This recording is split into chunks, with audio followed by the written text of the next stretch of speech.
사도행전 10장 34절에서 43절 말씀 간지를 같이 보시기 바라요. 성경책도 펴시고요.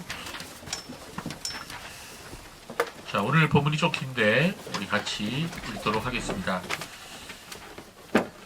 한 절씩 교독하겠습니다. 제가 먼저 한 절 읽을 테니까 여러분이 소리 맞춰서 한 절을 읽어주시기 바랍니다.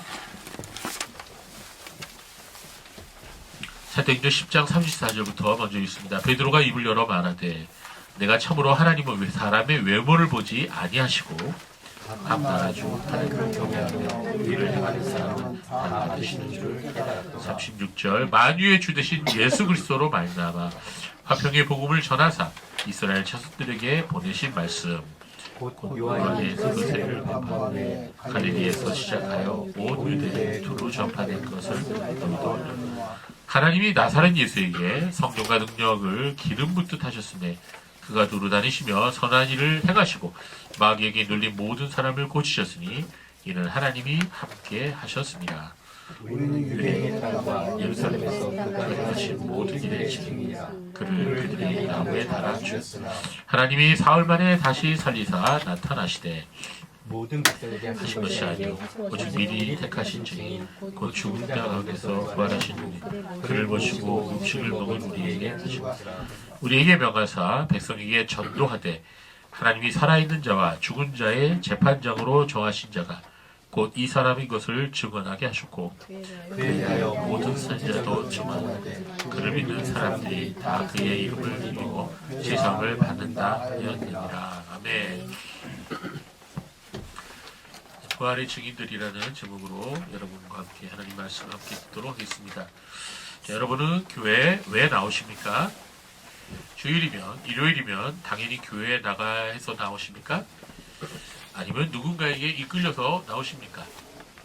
잔소리 듣기 싫어서, 싫은 소리 듣기 싫어서 그냥 끌려서 나오시는 분은 없습니까? 아니면 주일 예배당에 오지 않으면 왠지 마음이 찜찜해서 많은 사람들이 마음의 평화를 얻으려고 교회에 나옵니다. 여러분도 혹시 그런 부류의 사람이 아닌지요? 자, 우리가 주일마다 교회에 나와서 예배드리는 이유가 단지 마음의 평화를 얻기 위해서랍니다. 다른 종교나 문화 행사에 가는 것과 큰 차이가 없을 것입니다. 우리가 교회에 나와서 사람들과 교제하고 새로운 사람들을 사귀는 것이 목적이라면 우리는 굳이 교회에 나오지 않더라도 다른 사교 클럽이나 또는 모임에 가서도 그러한 목적을 이룰 수가 있을 것입니다. 자, 우리가 교회에 나오는 이유와 목적은 그런 데 있는 게 아닙니다. 자, 무엇보다도 주일에 다른 요일도 아닌 일요일에 꼭 교회에 나오는 데는 분명한 이유가 있다고 성경은 말씀하고 있습니다. 그렇다면 우리가 주일마다 교회에 나오는 이유는 무엇이며 그렇게 되는 것은 교회는 어떻게 시작된 것일까요? 왜 사람들이 교회라고 하는 곳에 매주일 모이는 것일까요? 오늘 우리는 그 이유를 우리가 한번 살펴보도록 하겠습니다. 우리가 지금 모여있는 이 교회는 한 사건을 통해서 시작되는데요. 그 사건은 바로 예수 그리스도의 부활 사건입니다. 만약에 부활이 없었다면 교회는 시작되지 못했을 겁니다. 우리는 지난 주일에 예수님께서 예루살렘 성에 어린 나귀를 타시고 입성하셨던 사건을 기념하는 종료주일을 지켰습니다. 사람들이 예수님이 예루살렘 성으로 들어오시는 모습을 보면서 환영하고 환호했습니다. 그리고 그들의 손에는 종려나무 가지를 들고 호산나 주의 이름으로 오시는 이여 가장 높은 곳에서 호산나 이렇게 외쳤기 때문에 그날을 뭐라고 그래요? 종료주일이라고 말하는 것입니다. 그러나 그런 일이 있은 지 불과 일주일도 안 되어서 예수님께서는 예루살렘에서 유대인들에게 잡혀서 로마 총독에게 넘겨졌고 로마 총독 빌라도는 예수님을 십자가에 못 박도록 허락을 하였던 것입니다. 결국 예수님은 유대인들과 로마 군병들에게 희롱을 당하시고 또 매맞음을 당하신 후에 십자가에 달리셔서 죽으셨던 것입니다. 여러분 십자가형 아시죠? 그림이나 사진에 많이 보셨죠? 어때요? 아플 것 같아요? 안 아플 것 같아요? 네? 아플 것 같아요? 예, 우리 어린 친구들. 사람이 이게 못이 박혀갖고 이렇게 나무에 달리면 아플까요, 안 아플까요? 아프겠죠. 엄청 아파요. 이 십자가형은요, 너무너무 고통스럽기 때문에 흉악무도한 죄인들에게 내려지는 가장 고통스러운 형벌이었어요. 죄인들 중에도 제일 흉악무도한 죄인. 왜냐하면 그만큼 고통스럽기 때문에. 그 사람들이 어떻게 해서든 십자가형만은 받기를 원치 않았어요. 그런데 예수님 바로 십자가에 달려 돌아가셨어요. 세상 사람들의 눈에 보기에는 예수님이야말로 세상 말로 개죽음을 당하신 그런 모습을 모양이 돼버린 거죠. 그러나 이 모든 것은 하나님 아버지의 거룩하신 구원 계획 가운데 있었던 그런 일이었습니다. 예수님의 고난당하심과 십자가에 돌아가신 그 모든 사건이 구약 선지자들이 오래전부터 예언했다는 거예요. 특히 이사야 선지자가 메시아의 고난, 즉 예수님의 고난에 대해서 참 많은 예언을 했습니다. 그 중에서 유명한 게 이사야 53장 4절 5절 말씀이에요. 여러분 주부에 있는 같이 읽어보겠습니다. 찾으셨어요? 이사야 53장 4절 그리고 5절 6절 함께 읽겠습니다. 시작. 그는 실로 우리의 질고를 지고 우리의 슬픔을 당하였거늘 우리는 생각하기를 그는 징벌을 받아서 하나님께 맞으며 고난을 당한다 하였노라. 그가 찔림은 우리의 허물을 인하며 그가 상함은 우리의 죄악을 인함이라. 그가 징계를 받음으로 우리가 평안을 누리고 그가 채찍에 맞음으로 우리가 나음을 입었도다. 자, 예수님께서 고난당하실 것을 여기 아주 구체적으로 예언해 놨는데요. 자, 예수님이 못에 찔리고 매 맞고 이런 게 누구 때문이라고요? 우리의 허물 때문이다. 허물이 뭐예요? 죄. 내가 잘못하고 거짓말하고 미워하고 또 어른들은 나쁜 짓 하고 이런 것들 이게 모두가 죄라고 그러는 건데 그 죄 때문에 예수님이 찔리시고 그리고 매맞으시고 그리고 죽으셨던 거예요. 이게 예언했어요. 이사야 선지자가 오래전에.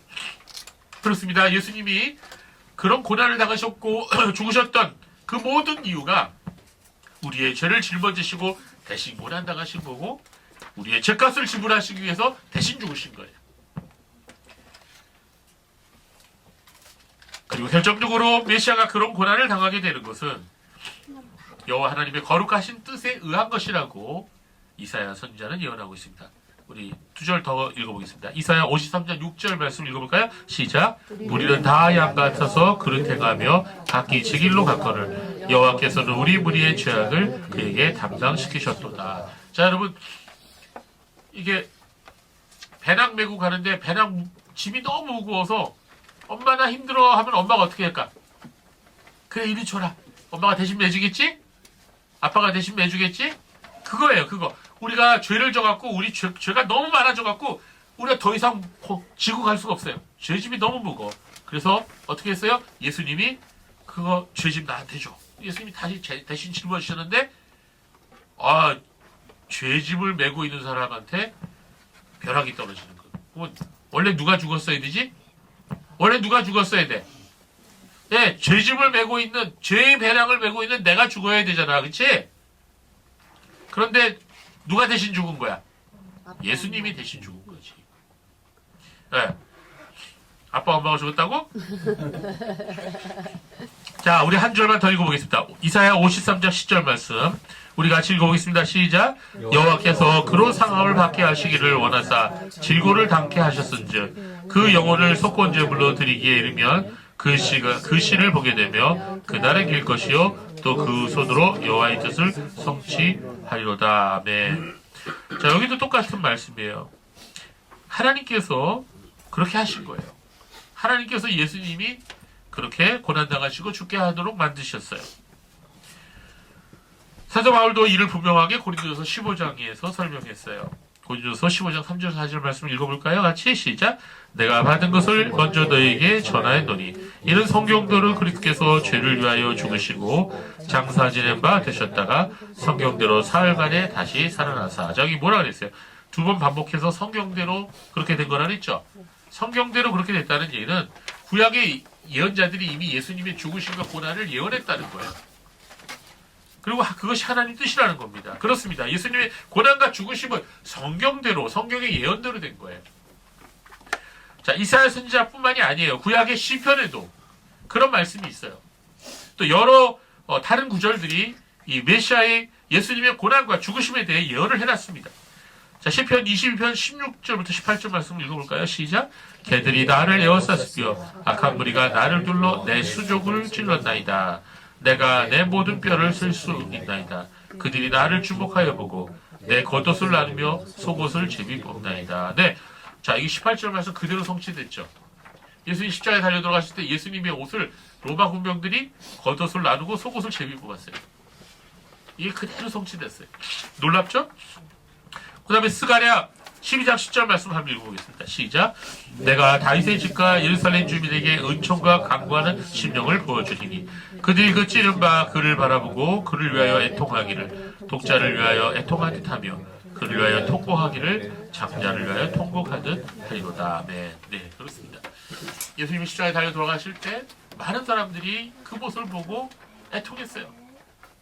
예, 우리가 이와 같은 구약의 예언들을 보면 예수님이 십자가에 달려 돌아가시고 그리고 고난당하신 것은 모두가 다 구약에 예언한 말씀이다.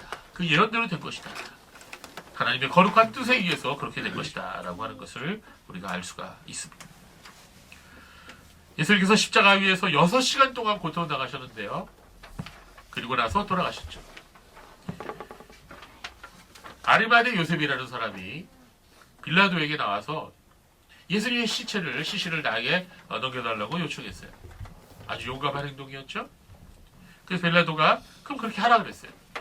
그래서 아리마대 요셉과 예수님을 밤에 찾아왔던 니고데모라는 사람 둘이서 예수님의 시신을 굴 모양으로 된 이스라엘 사람들은 우리나라처럼 땅에다 묻는 게 아니라 이 바위를 판 그 굴 안에 이 시신을 놓고 거기다 돌 같은 거를 이렇게 닫아서 돌 무덤을 가지고 장례를 해요. 그래서 예수님도 아무도 사용하지 않은 굴 모양으로 된 무덤에 안장하여 장사 지냈습니다. 본래 십자가형에 달려서 죽은 사람 죄수들은 어떻게 하는지 아십니까? 그 시체를 그냥 던져버려요. 그냥 십자가형 밑에 골짜기가 있는데 거기다 던져버립니다. 그럼 어떻게 해요? 들개들이 와서 먹어버려요. 그런데 예수님의 시체는 하나님의 뜻에 의해서 무덤에 장사 지냈던 것입니다. 왜 그럴까요? 부활을 위한 하나님의 준비였어요. 섭리였어요. 그것 또한 구약의 예언대로 된 것입니다. 어디에 있어요? 이사야 53장 9절 말씀 보겠습니다. 우리 같이 읽어볼까요? 시작. 그는 강포를 행치 아니하고 그 입에 괴사가 없었으나 그 무덤이 악인과 함께 되었고 그 묘실이 부자와 함께 되었도다. 네, 이 말씀이 너무 정확하지 않습니까? 네, 아리마대 사람 요셉은 좀 넉넉한 사람이었어요. 그래서 그가 부자의 그 묘실에다 예수님을 모셨던 거예요.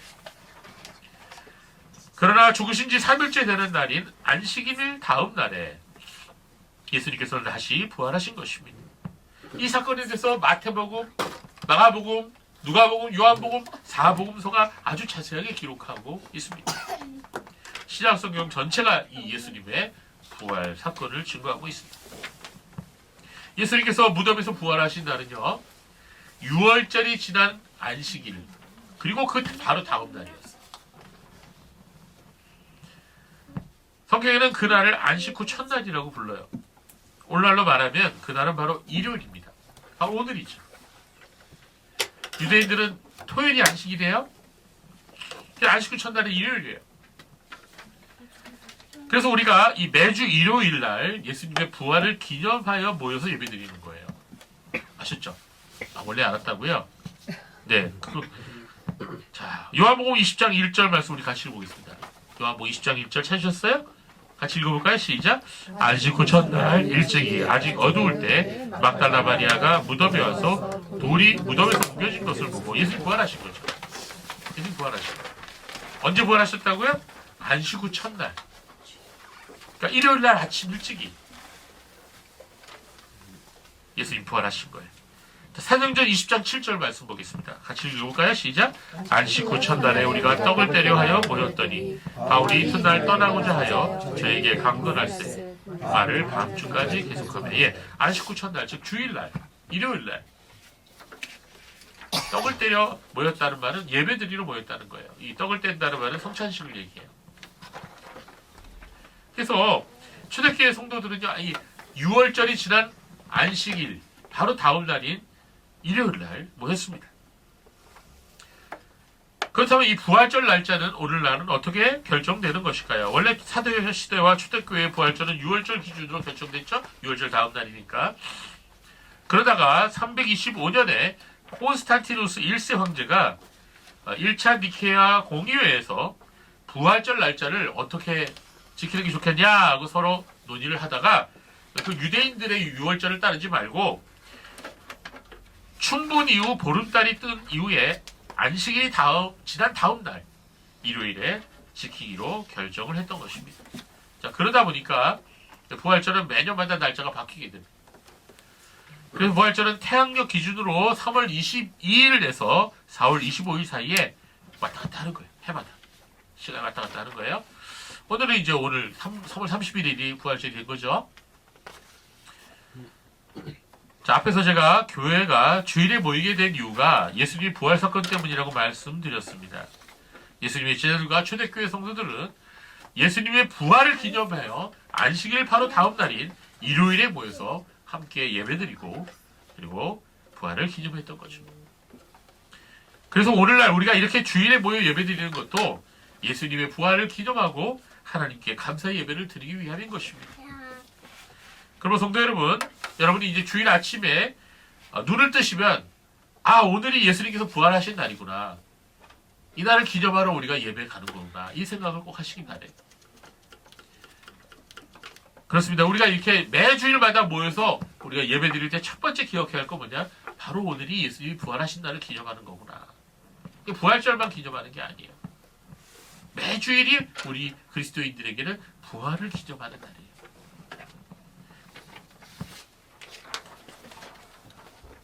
여러분, 예수님께서 십자가에 달리셨을 때 제자들은 어떻게 됐어요?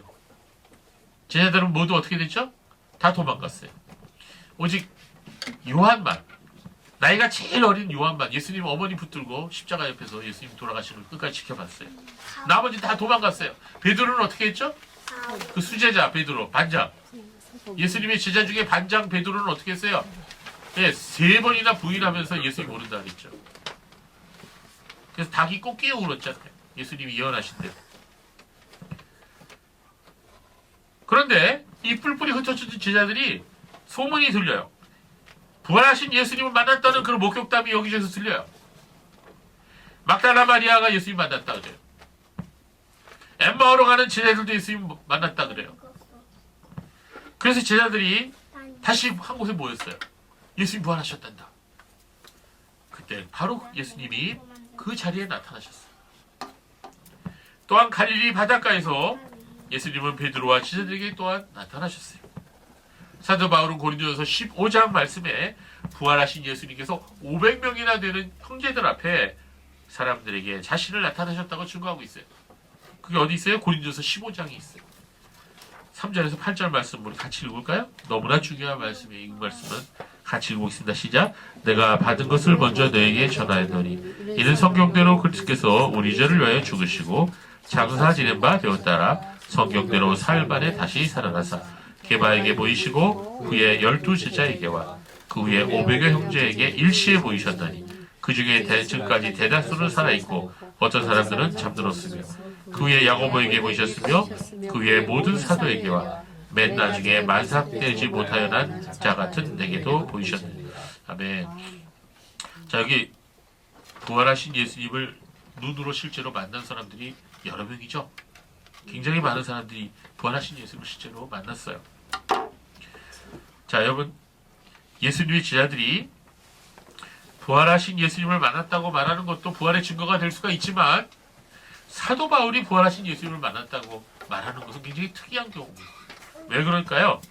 그때까지만 해도 사도 바울은 그때는 이름이 사울이었어요. 사울은 그리스도인들을 매우 미워했습니다. 바리새인 중에 바리새인이었어요. 예수님을 따르는 사람을 매우 미워했어요. 그래서 예수 믿는 사람들을 잡아다가 옥에 가두고 또 예수님의 제자 스데반이 복음을 전할 때 옆에서 이를 갈고 있다가 돌을 들어서 돌로 스데반을 쳐서 죽였어요. 그런 사람이에요, 사울이. 근데 그런 사람이 이제 다메섹이라고 하는 도시까지 가서 예수 믿는 사람들을 잡아가지고 오려고 사람들을 데리고, 군병들을 데리고 다메섹으로 지금 가고 있어요. 예수 믿는 사람들 잡으러. 그런데 다메섹으로 가는 길 한가운데서 어떻게 된 거예요? 햇빛보다 더 밝은 빛을 쬐고 그제로 꼬꾸라집니다. 그럼 눈이 멀어버려요. 그리고 부활하신 예수님을 만납니다. 거기서 실제로. 예수님이 말씀하시는 음성을 듣습니다. 그분의 얼굴을 봅니다. 눈은 멀었지만 영은 띄었으니까 그분의 그 모습을 봅니다. 사울은 거기서 너무나 혼란스러웠어요. 밝은 빛으로 인해서 눈이 멀어서 혼란스러운 것보다도 그보다 더 사울을 괴롭혔던 거는 그 사건으로 인해서 자기가 여태까지 믿어왔던 세계관이 완전히 뒤집어진 거예요. 내가 여태까지 다르다고 생각했던 나의 인생관과 세계관이 다 박살난 거예요. 사울이 얼마나 큰 충격을 받았든지 사흘 동안 밤낮으로 음식을 먹지 못했고 물도 마시지 못했다 그랬어요. 그 말씀이 사도행전 9장 8절 9절에 나와 있습니다. 사울이 땅에서 일어나 눈을 떴으나 아무것도 보지 못하고 사람의 손에 끌려 다메섹으로 들어가서 사흘 동안 보지 못하고 먹지도 마시지도 아니하니라. 자, 그 후에 사울에게 아나니아라고 하는 형제가 찾아옵니다. 이 아나니아는요, 하나님께서 그에게 명령하셔서 네가 사울이라고 하는 사람한테 가서 안수해라, 이렇게 말씀을 듣고 아나니아의 기도를 받고 사울은 다시 눈을 뜨게 됩니다. 그리고 아나니아에게 세례를 받고 예수님의 제자가 되어요. 그 후로 사울은 바울로 이름을 바꾸고 예수께서 그리스도이심을 그 주요 사람들에게 전파하고 다니기 시작합니다. 핍박자 사울이 예수님을 전하는 그리스도의 제자가 되었던 거예요. 자, 이름을 바울로 바꿨다 그랬죠? 바울은 그 후로 예수 그리스도의 사도가 되어서 3번에 걸쳐서 전도 여행을 했습니다. 그래서 소아시아라고 하면은 지금 터키 지방, 튀르키예 지방이에요. 거기에 아주 많은 교회를 개척했어요. 그리고 신약 성경의 절반인 13권의 성경을 기록했습니다. 여러분 성경 읽어보신 분 아시겠지만 로마서부터 빌레몬서까지 13권을 사도 바울이 기록한 거예요. 어떤 사람은 히브리서도 사도 바울이 기록했다고 말하는 사람이 있는데 히브리서가 만약에 사도 바울이 기록한 책이면 14권입니다. 신약 성경의 절반을 기록한 거예요. 놀랍죠? 그리고 로마에 가서 예수님을 전하다가 네로 황제의 핍박 때에 목이 잘려서 순교합니다. 이게 사도 바울의 인생이에요. 그렇습니다. 사울이 예수님을 만나기 전에는 미워하고 박해했던 그리스도인이 실제로 알고 보니 부활하신 나사렛 예수님을 믿는 사람들이었고 그들은 부활의 증인들이었던 거예요. 그런데 그들을 박해했던 사도 바울도 부활하신 예수님을 만난 후에는 변화되어서 그 또한 부활의 증인이 되었던 것입니다. 그렇습니다. 교회는 이처럼 예수님의 부활 사건을 인해서 시작된 거예요. 부활하신 예수님을 직접 눈으로 보고 손으로 만지고 그리고 함께 음식을 먹던 사람들이 모여서 예배드린 것이 바로 초대 예루살렘 교회였던 것입니다. 부활하신 예수님께서는 40일 동안 함께 하셨어요. 여러분 40일이면 결국 짧은 시간이 아닙니다. 40일 동안 예수님과 함께 있었던 제자들은 마지막 날 하늘로 승천하셔서 하나님 보좌 우편에 앉게 되는 예수님의 그 영광스러운 모습을 목격합니다. 바로 그들이 부활의 증인들이에요. 그들로 인해서 첫 번째 교회가 모이기 시작했던 것입니다. 그러므로 교회는 예수님의 부활의 증인들이 모인 것입니다. 예수님께서 부활하신 지 이제 2000년이라는 세월이 흘렀지만 지금도 여전히 교회는 예수님의 부활의 증인들이 모여서 예배를 드리는 곳이에요. 물론 우리는 부활하신 예수님을 육체적으로 만났어요? 못 만났어요? 우리는 못 만났죠. 그러나 우리는 사도들의 이 증거와 성경 말씀의 증거를 믿는 사람들이에요. 그렇기 때문에 우리도 역시 부활의 증인이 될 수가 있어요. 베드로전서 1장 8절 9절 말씀 볼까요? 같이 읽어보겠습니다. 시작. 예수를 너희가 보지 못하였으나 사랑하는도다. 이제도 보지 못하나 믿고 말할 수 없는 영광스러운 즐거움으로 기뻐하니 믿음의 결국 곧 영혼의 구원을 받음이라. 아멘. 어떤 사람이 예수를 믿기 전에는 도저히 성경이 믿어지지가 않는다. 난 도저히 성경 믿을 수 없어. 근데 이런 사람이 나중에 예수를 믿었어요. 그때 이제는 뭐라 그러냐면 난 도저히 성경을 안 믿을 수가 없어. 이렇게 돼버렸어요. 뭐가 바뀐 거죠? 성경이 바뀐 거예요? 누가 바뀐 거예요? 그 사람이 바뀐 거예요. 하나님이 역사하신 겁니다. 예수를 우리가 보지 못했으나 사랑하고 말할 수 없는 영광스러운 즐거움으로 기뻐했다 그랬어요. 바로 그런 사람들이 구원을 받는 거예요. 예수님의 부활 사건 이후에 2000년 동안 수많은 사람들이 예수님의 부활 사건을 단지 우스꽝스러운 광신도들의 환상으로 또는 종교적인 체험으로 해석하려고 노력했어요. 그러나 예수님의 부활 사건을 조사하던 수많은 사람들이 결국 부활이 역사적인 사실인 것을 알게 되었다는 것입니다. 그런 사람들 중에 이 리 스트로벨이라는 사람이 있어요. 여러분 이미 이 이야기를 알고 계시는 분들이 많이 있을 것입니다. 워낙 유명한 분이라서. 이 리 스트로벨이라는 사람은요, 미국 미주리 대학교에서요 저널리즘을 전공했습니다. 그리고 나서 예일 대학교 법학대학원에 들어갔어요. 여러분 예일대 법학대학원 들어가기 쉬울까요? 엄청나게 수재들이 가는 곳이에요. 거기 가서 법학 석사학위까지 받았어요. 그리고 나서 졸업하고 나서는 이분이 어디 가느냐, 시카고 트리뷴지라고 그 당시 가장 유명한 미국의 신문 회사에 취직했습니다. 그곳에서 14년 동안 법률 전문 기자로 일했어요. 나중에 얼마나 일을 잘했는지 언론인상까지 수상했습니다. 잘 나가는 기자였어요. 근데 이 사람은 철저한 무신론자였어요. 무신론자가 뭐죠? 신은 없다. 신이 어디냐? 예수가 어떻게 하나님의 아들이냐? 하나님 믿지 않은 사람을 무신론자라고 해요. 그런데 어느 날 사랑하는 아내가 기독교인이 되고 말았어요. 무신론자였던 리 스트로벨은 아내가 하나님의 존재를 믿는다는 사실을 도저히 용납할 수가 없었습니다. 그래서 아내가 믿는 기독교가 거짓된 사실에 기초한 허망한 종교라는 것을 내가 직접 증명해야 되겠다라고 마음먹었어요. 기독교를 무너뜨리려면 뭘 공격하면 되냐? 기독교의 핵심 교리를 공격하면 되죠? 그게 뭘까? 예수님의 부활 사건이죠. 예수님의 부활 사건이 가짜라는 것을 증명하기만 하면 기독교는 무너진다. 그래서 이렇게 어떤 사람이 알려줬어요.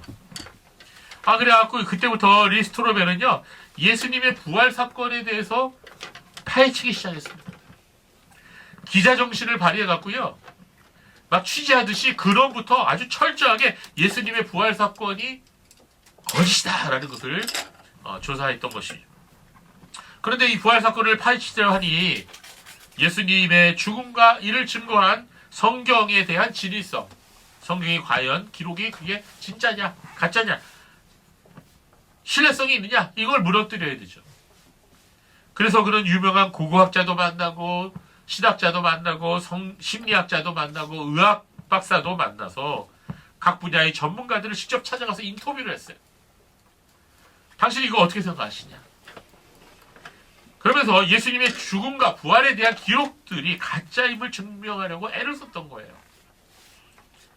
그러나 결국 리스트로벨은 예수님의 죽음과 부활 사건에 대한 너무나도 많은 방대한 증거들 앞에서 무너지고 맙니다. 그리고 결국은 뭐라고 해요? God, you win. 그렇게 말해요. 무슨 말이에요? 하나님, 당신이 이겼어요. 내가 졌어요. 그 말은 무슨 말이에요? 내가 이제 하나님 믿어요. 그런 말이죠. 결국 리 스트로벨은요, 하나님의 존재도 믿고 예수님의 죽으심과 부활을 인정하는 그리스도인이 됩니다. 그뿐 아니라 그는 목사가 돼요. 나중에. 그래서 예수님의 복음을 전하는 사람이 되었어요. 그가 그리스도인이 되기까지 그 수많은 고민한 그 여정을 책으로 써냈고 그 책이 또 영화가로 제작이 되었어요. 그 책의 제목이 뭐예요? 예수는 역사다. 바로 이 책입니다. 여러분 이 책 꼭 나중에 읽어보셔요. 우리 젊은 청소년들은 꼭 읽어보세요. 아주 흥미진진합니다. 영화도 나왔어요. 영화 보셔도 됩니다. 그는 목사가 되어 교회를 섬기면서 복음을 증거하고 수많은 책을 또 집필하였습니다. 그러나 리스토레벨뿐만이 아니에요. 예수님께서 부활하신 이후에 2000년 동안 많은 사람들이 예수님을 부인하고 하나님을 믿지도 않았지만 결국에는 하나님을 인정하고 예수님의 부활을 인정하게 된 그런 많은 사람들이 있었던 것입니다. 그 중에서 유명한 사람 한 분을 소개해 드릴게요. 바로 C.S. 루이스라는 분이에요. 여러분 이 C.S. 루이스도 처음에는 무신론자였어요. 이분이 굉장히 머리가 좋은 분이에요. 여러분 혹시 나니아 왕국 시리즈라고 보셨어요? 영화도 많이 만들었죠? 사자마녀 옷장 이야기. 예. 뭐 기억 안 나요? 하도 오래전에 나왔던 영화서 그런지 카스피안 왕자. 예. 이런 동화책. 마술사의 조카. 되게 재밌어요. 저도 그거 다 읽어봤는데 그거 만든 사람이에요. 또 그리고 누구의 친구냐? 반지의 제왕의 작가의 친구입니다. 톨킨슨의 친구예요. 자, 이런 C.S. 루이스가 원래는 무신론자였어요. 하나님 안 믿는 사람이었어요. 그러나 그는 나중에 그리스도인이 됩니다. 그리고 그리스도인이 되고 나서 이런 말을 해요. 만약 기독교가 거짓이라면 아무 의미도 없다. 그러나 만약 기독교가 사실이라면 전 우주에서 그보다 더 중요한 것은 없다. 이 말을 했어요. 이 말을. 여러분 이 말을 루이스가 어디서 했냐? 바로 피고석의 하나님 이 책입니다. 영어 제목은 God in the Dog 이라는 제목입니다. 떡은 뭐예요? 떡은 강아지가 아니고 떡 그거. 예. 떡은요 DOCK는 그 부두를 얘기하죠. 부두. 배들이 이렇게 정착하는 부두. 그런데 부두에 계신 하나님이 아니고 그 떡은 피고석이라는 뜻이에요. 재판정의 피고석도 떡이라 그래요. 그래서 피고석이 계신 하나님이에요. 자, 이 책 너무너무 정말 놀라운 책입니다.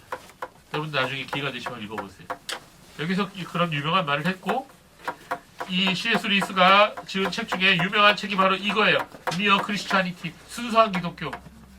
예, 여러분 뭐 단순한 기독교라고도 하는 이 책에서도 그럼 이렇게 말합니다. 기독교가 주장하는 종류는 참이거나 거짓인 주장이며 만약 사실이라면 우주에서 가장 기본적이고 중요한 그런 주장입니다.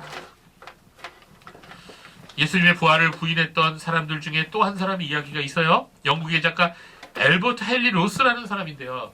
이분이 예수님의 생애 중 마지막 며칠 특히 부활을 어리석은 믿음을 가진 사람들이라 믿는 거라고 생각했어요.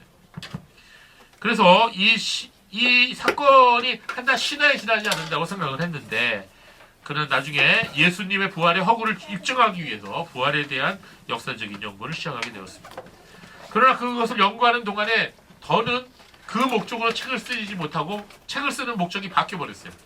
이번에는 예수님의 부활이 진실하다는 그런 목적으로 책이 나와버렸어요. 처음에는 예수님의 부활이 가짜다라는 걸 목적으로 책을 쓰기 시작했는데 책을 쓰려고 하다가 여기저기 조사해보니까 결국 하나님 앞에 두 손 두 발 다 드는 거죠.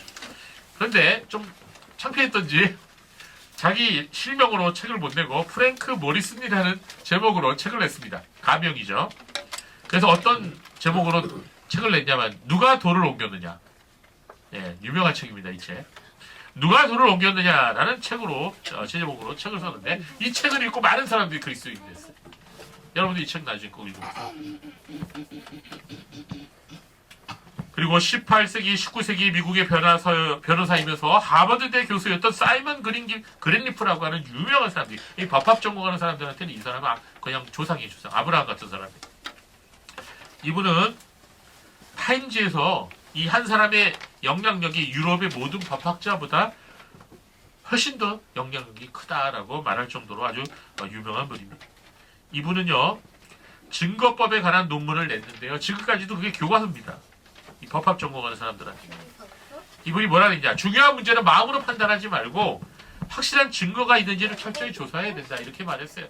그런데 이분이 예수님의 부활 사건을 사복음서를 중심으로 그 역사적인 자료를 가지고 법학자의 그 눈으로, 판사의 눈으로 확실하게 조사를 했습니다. 그래갖고 예수님의 부활이 확실한 사실이라고 하는 책을 냈는데 바로 이게 이 책이에요. 오늘 책 소개 되게 많이 하죠? 이거는 물건 놓은 진짜 원서입니다. 이 책 이름이 The Testimony of the Evangelist예요. 복음 전도자들의 증언이라는 책이요. 이 법학자의 눈으로 쓴 책이에요. 예수님의 부활이 확실한 사실이다라고 하는 것을 증명해낸 책이에요. 제가 왜 이렇게 많은 책을 소개해드리냐면요. 여러분 이분들이 다 예수님의 부활의 증인들이에요. 무슨 말인지 아시겠죠? 그래서 여러분이 부활이라고 하면 사람이 죽었다 어떻게 살아나냐. 예, 하나님이라면 하실 수 있죠. 온 우주를 창조하신 하나님이라면 예수님 부활하시는 거 그건 가능한 거죠.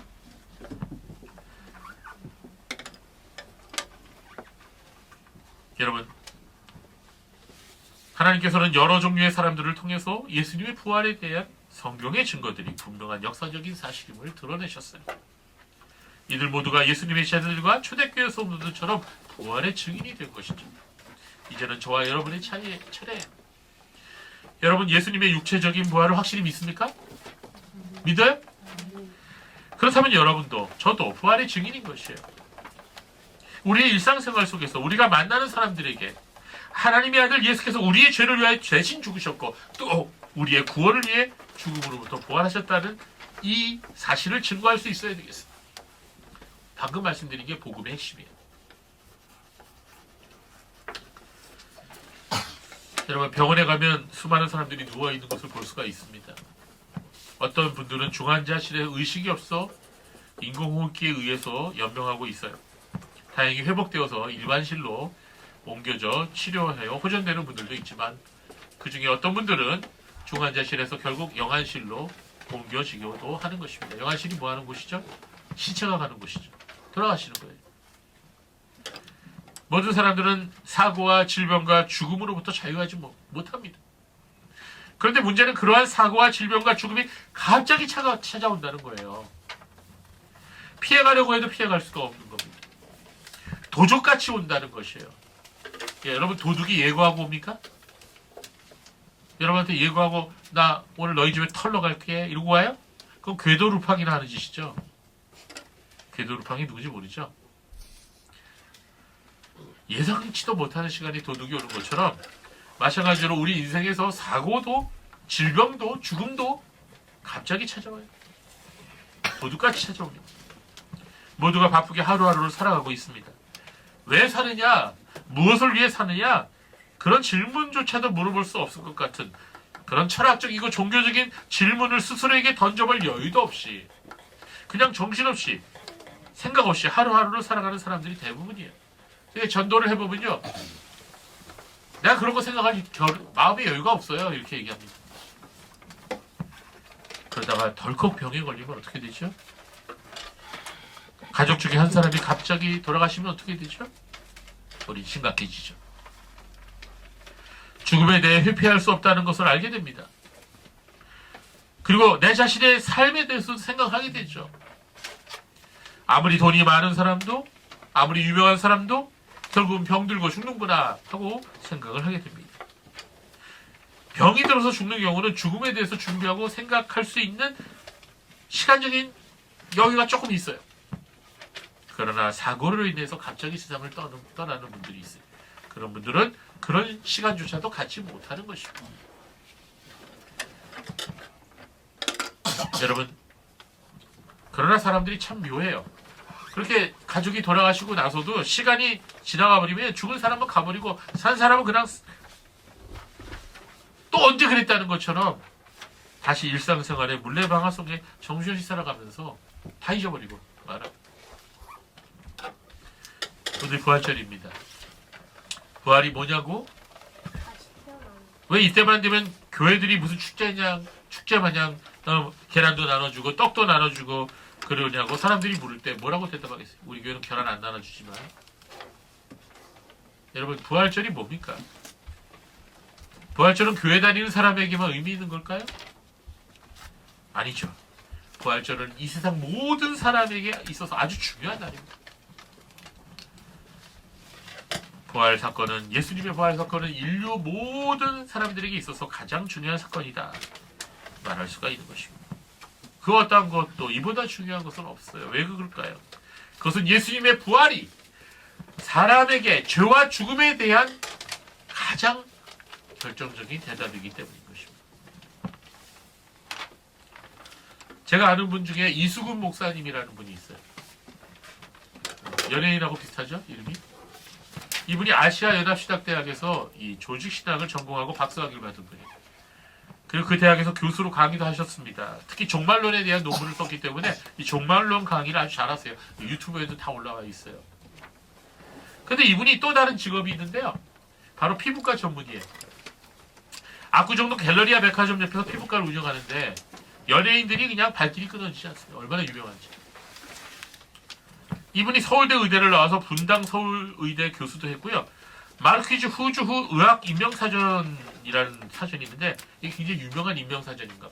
유명한 의사들만 등재되는데 거기에 여러 번 이름이 등재됐어요. 또한 영국 캠브리지 국제인명센터에서 올해의 의학자상도 받았어요.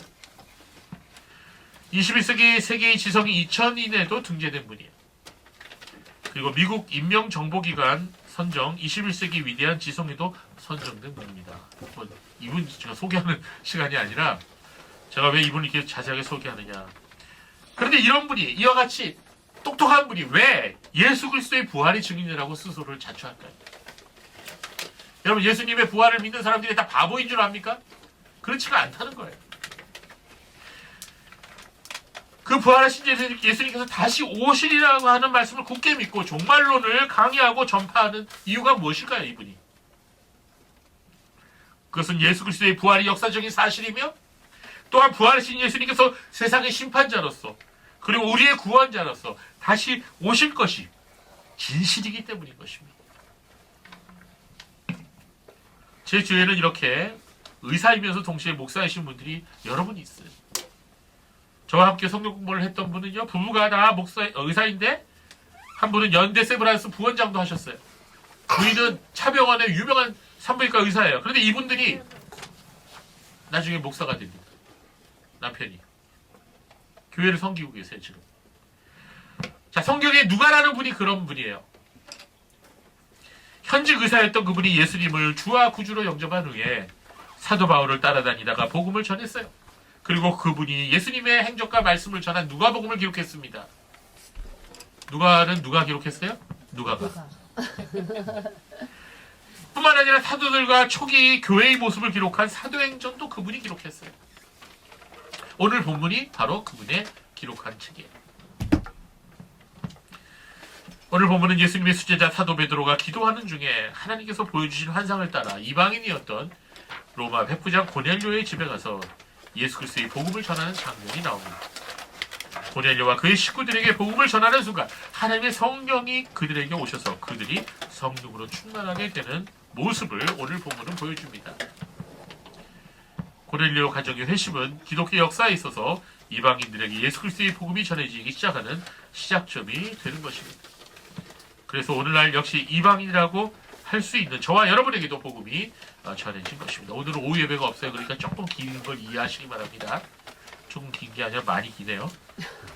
사도 베드로는 고넬료와 그의 식구들에게 예수 그리스도를 소개했어요. 사도 베드로가 고넬료와 그의 식구들에게 소개한 예수님의 말씀을 아주 간단하고 명료했습니다. 그 내용이 바로 고린도서 10장 37절부터 43절까지의 내용이에요. 그런데 그 내용 중에 증인이라는 말이 여러 번 나옵니다. 예수 그리스도의 증인, 부활의 증인. 이런 증인이라는 말이 많이 나와요. 베드로는 예수님의 죽으심과 부활하심을 증거했어요. 부활의 증인이었어요. 하나님께서 예수님이 십자가에 달리셔서 죽도록 하신 것은 예수님의 이름을 힘입어 사람이 죄사함을 받도록 하기 위함이다. 이렇게 증거했습니다. 또한 하나님께서 예수님을 무덤으로부터 일으켜서 다시 살도록 하신 이유는 예수님의 이름을 믿는 모든 사람들이 구원을 얻어서 죄사함을 받고 장차 올 심판의 날에 구원을 얻기 위함이라고 증거했습니다. 그렇습니다. 부활하신 예수님은 다시 오실 것입니다. 모든 사람들이 예수님 앞에 서게 될 것입니다. 예수님은 재판장으로 다시 오십니다. 오늘 본문 42절 말씀은 부활하신 예수 그리스도께서 하나님이 살아있는 자와 죽은 자의 재판장으로 오실 것임을 증거하고 있습니다. 이것은 예수님께서 제자들과 함께 계실 때 이미 강조해서 말씀하신 그 말씀의 내용과 일치합니다. 어디에 그런 말씀이 나와요? 요한복음 5장에 그런 말씀이 나와요. 요한복음 5장 여러분 같이 읽어볼까요? 5장 21절부터 29절 말씀 보세요. 이 말씀은 너무너무 중요한 말씀입니다. 한번 같이 읽어보겠습니다. 시작. 아버지께서 죽은 자들을 일으켜 살리신 것 같이 아들도 자기가 원하는 자들을 살리느니라. 아버지께서 아무도 심판하지 아니하시고 심판을 다 아들에게 맡기셨으니 이는 모든 사람이 아버지를 공경하는 것 같이 아들을 공경하게 하려 하십니다. 아들을 공경하지 아니하는 자는 그를 보내신 아버지도 공경하지 아니하느니라. 내가 진실로 진실로 너희에게 이르노니 내 말을 듣고 또 나 보내신 이를 믿는 자는 영생을 얻었고 심판에 이르지 아니하나니 사망에서 생명으로 옮겼느니라. 진실로 진실로 너희에게 이르노니 죽은 자들이 하나님의 아들의 음성을 들을 때가 오나니 곧 이때라. 듣는 자는 살아나리라. 아버지께서 자기 속에 생명이 있음같이 아들에게도 생명을 주어 그 속에 있게 하셨고 또 인자됨으로 말미암아 심판하는 권한을 주셨느니라. 이를 놀랍게 여기지 말라. 무덤 속에 있는 자가 다 그의 음성을 들을 때가 오나니 선한 일을 행한 자는 생명의 부활로 악한 일을 행한 자는 심판의 부활로 나오리라. 아멘. 여러분 복음은 단순해요. 예수님께서 부활하셨다는 거예요. 예수님께서 죄와 사망 검세를 이기시고 부활하셨다는 거예요. 이게 복음이에요. 누구나 다 죽어요, 여러분.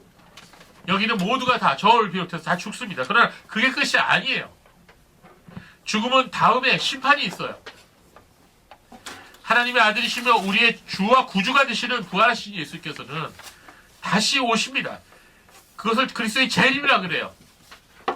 예수님께서 다시 오실 때는 심판의 주로 오신다는 거예요. 예수님께서 재림하시면 이 세상 모든 역사 다 올 스톱돼요. 월드컵도 하다가 스톱돼요. 미스코리아 대회도 하다가 스톱돼요. 총선도 투표하다 말아야 돼요. 예수님이 다시 오시는 그 순간에 이 세상의 모든 역사가 다 중간에 그치는 겁니다. 그리고 모든 인류가 다 하나님의 심판대 앞에 서서 대기해서 전부 다 심판을 받게 됩니다. 그런데 이 하나님의 심판이 있기 전에 부활이 있을 거라고 성경은 예언하고 있어요. 이 세상의 역사가 존재하면서 한 번 이 세상에 생존했었던 모든 사람들이 다 부활한다 그랬어요. 이 부활은 정신이 부활하는 게 아니고 육체가 부활하는 거예요. 몸이 부활하는 겁니다. 그런데 이 육체의 부활에 두 종류가 있다고 말씀하셨어요, 예수님이. 첫 번째는 뭐예요? 생명의 부활. 두 번째는 심판의 부활. 생명의 부활은 영원한 생명으로 돌아가는, 즉 천국으로 돌아가기 위해서 부활하는 사람들이고, 심판의 부활은 영원한 심판을 받기 위해 지옥으로 가기 위해 부활하는 부활을 말해요.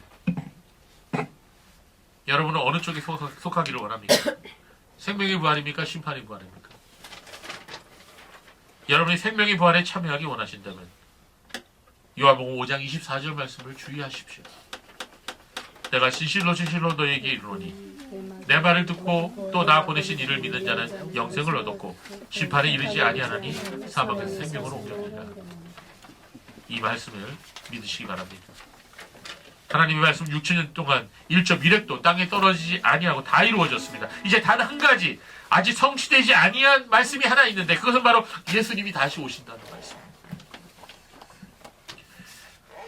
오시되 예수님이 오시되 한 달 동안 광고하고 오시는 게 아니에요. 도적같이 오신다 그랬어요. 우리의 인생의 마지막 시간도 도적같이 옵니다. 갑자기 사고가 찾아오죠. 갑자기 질병이 나에게 찾아오죠. 갑자기 죽음이 마지막 시간이 마지막 숨결을 내어뱉는 시간이 나에게도 오는 거예요. 이런 시간이 오기 전에 우리 정신 차려야 됩니다.